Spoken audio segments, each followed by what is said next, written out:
asistan a la Eucaristía.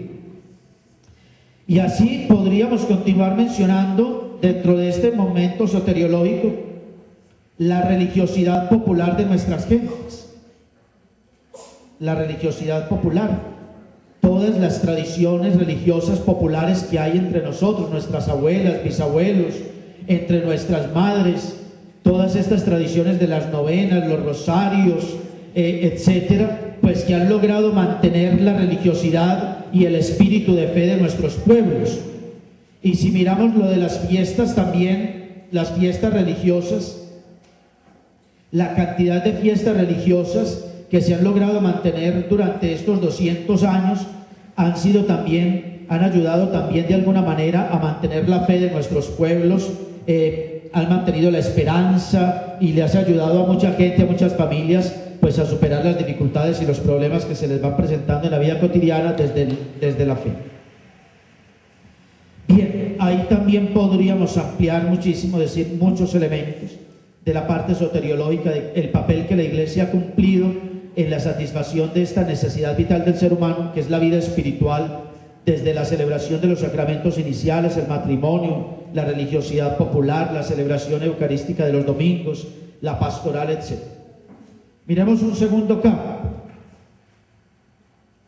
y es la formación,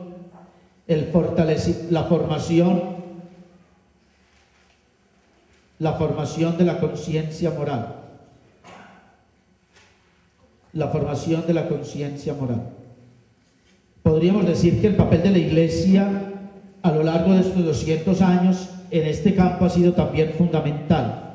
La formación de la conciencia moral, sobre todo sobre la base de lo que nosotros conocemos como los 10 mandamientos.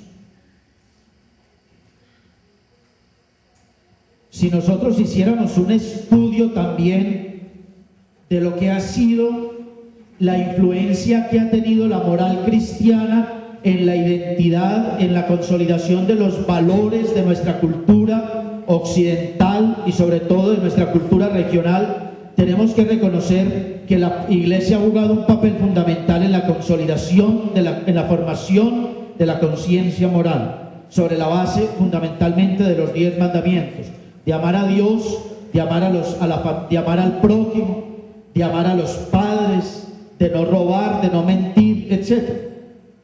Si nosotros miramos toda la estructura, digámoslo, toda la estructura de la conciencia moral nacional está fundamentada en eso. Y lo que se defiende siempre de alguna manera tiene un fundamento en los 10 mandamientos. Ninguna ley, ninguna cultura promueve, por ejemplo, el robo o el asesinato, o promueve la mentira, o promueve de alguna manera el chantaje, etc. Y todo eso es lo que de alguna manera enseñan los 10 mandamientos, las 10 normas dadas por Dios en el Antiguo Testamento. Y así la Iglesia, a través de la catequesis, a través de las celebraciones litúrgicas, a través de la educación, etc., pues la Iglesia ha venido trabajando en la consolidación de esta conciencia moral hasta nuestros días. Hoy por hoy estamos enfrentando una situación realmente muy difícil, porque hoy, como hay una cantidad de intereses, no solamente nacionales, sino también internacionales, de movimientos, de grupos económicos muy solventes, pues de alguna manera se está poniendo en tela de juicio la moral cristiana. Y por eso hay todo un movimiento para tratar de alguna manera de quitarle fuerza a los principios, a la moral cristiana, y de esta manera poder imponer toda otra serie de patrones éticos, entre comillas, patrones éticos, porque eso no tendría ninguna connotación de carácter ético, como el aborto, la eutanasia, etc. Podríamos mencionar muchos otros elementos donde hay una gran discusión actualmente en torno a que hay que de alguna manera quitar la moral cristiana para imponer una ética que responda a una serie de intereses, no solamente nacionales, sino intereses también internacionales, de gremios o de grupos económicos realmente muy poderosos y que están adelantando unas campañas muy fuertes a través de los medios y a través de muchos mecanismos para tratar un poco de quitarle fuerza a la moral cristiana, que ha sido, como vuelvo a decirlo, la que ha mantenido la identidad de nuestros pueblos durante estos 200 años. Lean la historia nacional después de 1810 hasta nuestros días, para que se den cuenta los principios y los valores de nuestros antepasados, de nuestros bisabuelos, de nuestros abuelos y de todas estas gentes que poblaron todas estas regiones, todos estos pueblos. Y finalmente, en tercer lugar, no podemos desconocer el papel de la Iglesia en el desarrollo social. En el desarrollo social.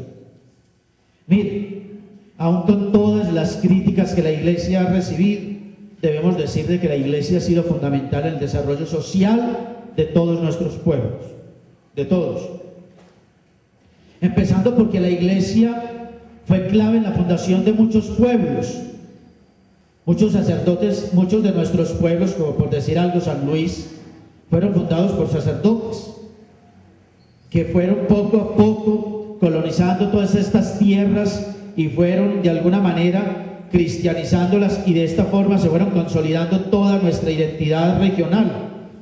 De tal manera que si nosotros vamos a mirar el origen de muchos de los pueblos del oriente antioqueño y de Antioquia y de Colombia, nos vamos a dar cuenta de que la Iglesia jugó un papel fundamental en la conformación de estos pueblos o en el nacimiento de estos pueblos. Pero no solamente en eso, en el campo de la educación,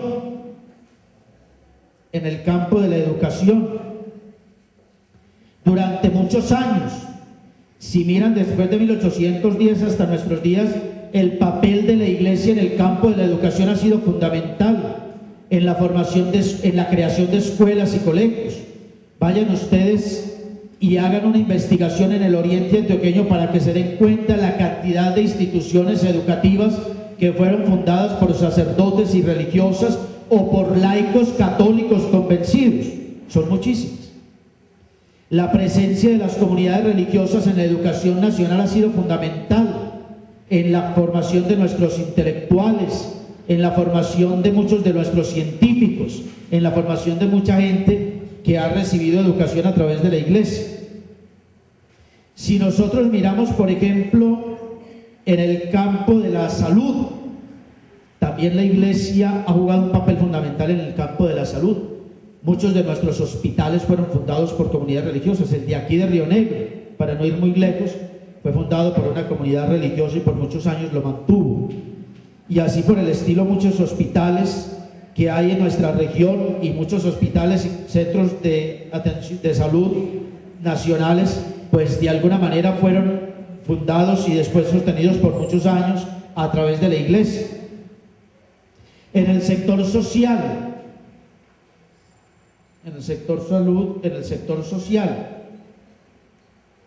la cantidad de asilos, de orferinatos, de hogares campesinos fundados por la Iglesia en el oriente antioqueño y a nivel también departamental y nacional son incontables.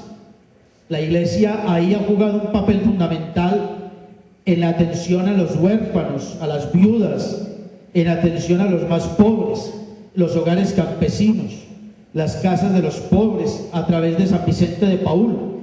Aún en nuestros pueblos hay cantidades de casas que son de San Vicente de Paúl, donde viven cantidad de familias muy pobres. De tal manera que la Iglesia también en el campo social ha jugado un papel fundamental. En el campo económico,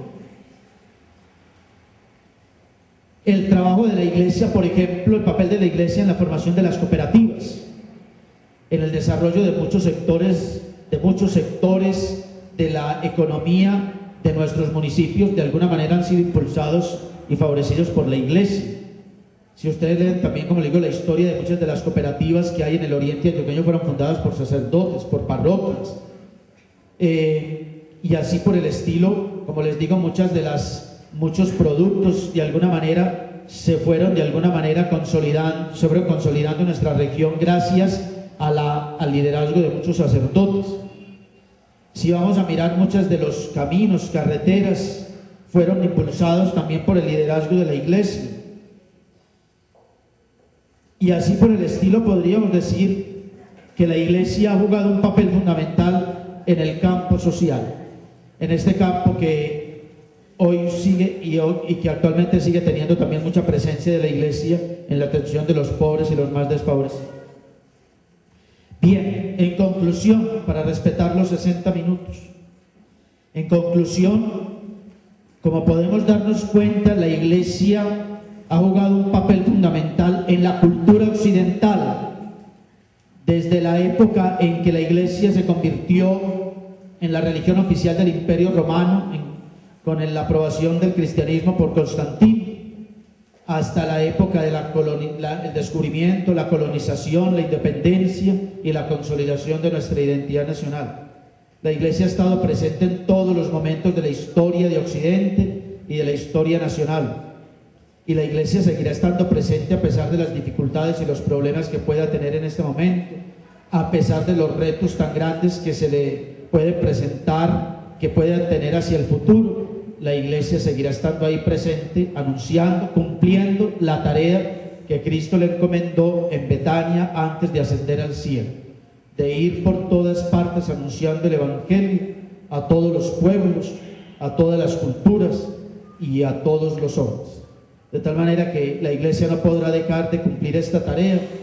En algunos casos, en algunos momentos históricos lo ha hecho de una forma, en otros momentos históricos de otra. Ahora lo tiene que hacer de otra manera y en el futuro seguramente será también distinto a como es ahora. Muchas gracias. Yo espero que en esta hora que hemos mirado de manera de conjunto el papel de la Iglesia en la cultura occidental, en la colonización, la independencia y la consolidación de la identidad nacional, pues hayamos tenido más o menos claro que no ha sido una presencia inoperante, sino que por el contrario ha estado presente de manera activa en todos los procesos históricos que hemos vivido. Muchas gracias. Bueno, al padre don Jairo Olaya, muchísimas gracias por su ponencia. Invitamos al señor gerente de la Fundación Colombia Social, doctor Albeiro Quintero Gómez, para que pues a nombre de la Fundación Colombia Social igualmente de su saludo. Era al comienzo, pero no alcanzó a llegar, porque pues llegar de Medellín siempre está como complicado y difícil. Igualmente él va a ser el moderador del conversatorio. Bueno, buenos días para todos y para todas. Muy contentos nuevamente de que nos estén acompañando en la cuarta cátedra de este gran proyecto Río Negro en el Bicentenario. Asimismo agradecer al expositor del día de hoy, el señor John Jairo Olaya. Nos ha deleitado con tres componentes fundamentales del papel del clero y de la Iglesia en marco del Bicentenario en estos 200 años. Para continuar ya en el desarrollo de la cátedra del día de hoy, ustedes bien lo saben, pero vamos a recordar la dinámica de la cátedra después de la conferencia. A ustedes se les ha entregado un formato de pregunta.